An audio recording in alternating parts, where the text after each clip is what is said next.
शास्ते अध्याय 2 परमेश्वराचा दूत गिलगालाहून बोखीम येथे येऊन लोकांना म्हणाला, मी तुम्हाला मिसर देशातून काढून तुमच्या पूर्वजांना शपथेवर देऊ केलेल्या देशात आणले. तुमच्याशी केलेला माझा करार मी कधी मोडणार नाही. तुम्ही ह्या देशाच्या रहिवाशांशी काही करारमदार करू नका. तुम्ही त्यांच्या वेद्या मोडून टाका असे मी तुम्हाला म्हणालो होतो, पण तुम्ही माझी वाणी ऐकली नाही. तुम्ही हे काय केले?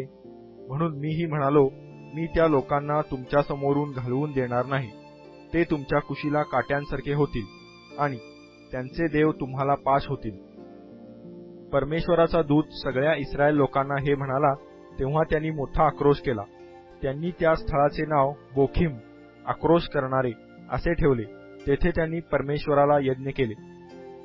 यहोशवाने इस्रायल लोकांना निरोप दिला तेव्हा ते देशाचा ताबा घेण्यासाठी आपापल्या वतनावर गेले.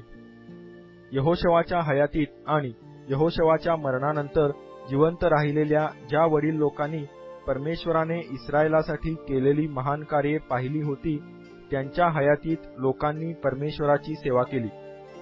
परमेश्वराचा सेवक नूनाचा मुलगा यहोशवा हा 110 वर्षाचा होऊन मरण पावला. एफ्राईमाच्या डोंगराळ प्रदेशातील गाश डोंगराच्या उत्तरेस तिम्नाथ हेरेस येथे त्याच्या वतनाच्या सीमेवर त्यांनी त्याला मूठ माती दिली. ती सर्व पिढी पूर्वजास मिळाल्यानंतर जी नवी पिढी उदयास आली तिला परमेश्वराची आणि त्याने इस्रायलासाठी केलेल्या कार्याची ओळख राहिली नव्हती.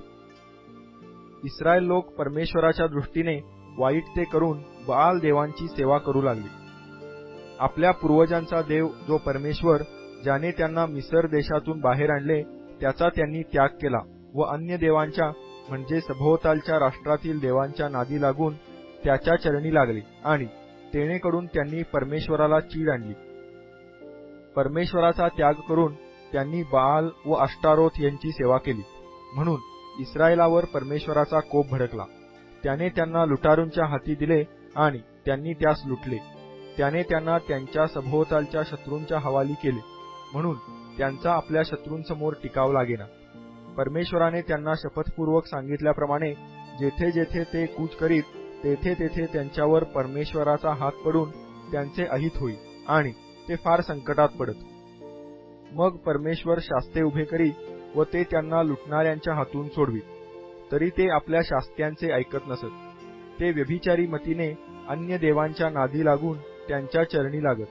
त्यांच्या पूर्वजांनी परमेश्वराच्या आज्ञा पाळून चोखाळलेला मार्ग त्यांनी त्वरित सोडून दिला आणि आपल्या पूर्वजांचे अनुकरण केले नाही.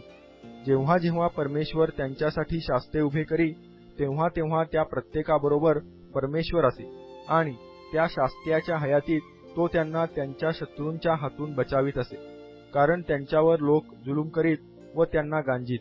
ह्यामुळे ते कणत असत. म्हणून परमेश्वराला त्यांची कीव येई. तरी पण शास्ता मरण पावला म्हणजे ते पुन्हा उलटून अन्य देवांची सेवा करीत व त्यांच्या चरणी लागून आपल्या वाडवडिलांपेक्षा अधिक बिघडत. ते आपला दुराचार व दुराग्रह सोडित नसत. तेव्हा इस्रायलावर परमेश्वराचा कोप भडकून तो म्हणाला, मी ह्या राष्ट्राच्या पूर्वजांशी केलेला करार ह्याने मोडला आहे आणि माझी वाणी ऐकली नाही. म्हणून यहोशवाच्या मृत्यूसमयी उरलेल्या राष्ट्रांपैकी कोणालाही मी देखील येथून पुढे त्यांच्या समोरून घालवून देणार नाही. पण त्यांच्याकरवी मी इस्रायलाची परीक्षा करीन आणि त्यांचे पूर्वज माझ्या मार्गाने चालत होते त्याप्रमाणेच ते चालतात की नाही हे पाहीन. म्हणून परमेश्वराने त्या राष्ट्रांना घालवून देण्याची घाई केली नाही. त्यांना राहू दिले आणि त्यांना यहोशवाच्या हाती दिले नाही.